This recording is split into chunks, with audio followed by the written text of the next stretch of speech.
when we hold this portfolio if the market goes up by 200, or if the index goes up by 200 points.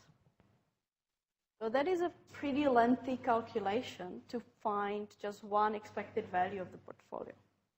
And that is not enough, unfortunately. In order to find the related index value that will lead to a portfolio value of $450,000, we have to try a couple of these expected index values. Of course, it would be more realistic to assume that the index should go down first, but this was just for illustration purposes. In your final exam, you may be asked to calculate the following calculation given some chosen expected index value. You're not going to be required to calculate whole thing for all of these values. Don't worry about it. But you should be able to understand how kappa and beta, if it's not equal to 1, relates to portfolio value and how we can calculate expected value if we know the beta, if we know dividend yields, and if we know the risk-free rate as well.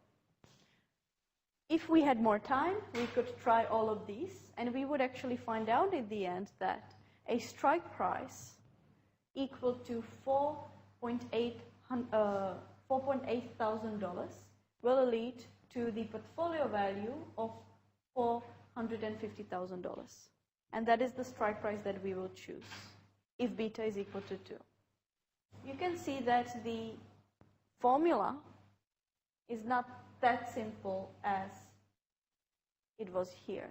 The strike price, when the beta was 1, could be calculated based on the change in portfolio value related to this value here.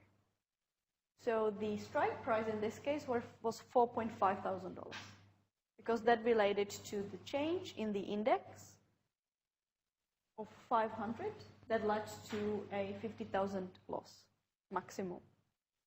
Unfortunately, when beta is not equal to 1 and beta is equal to 2, then we don't choose $4,500, we choose 4.8. That will lead exactly to what we want.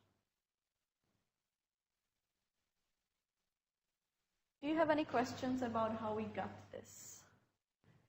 What you can try at home as a good practice for your exam, try to start here with $4,800 and try to get here 450,000.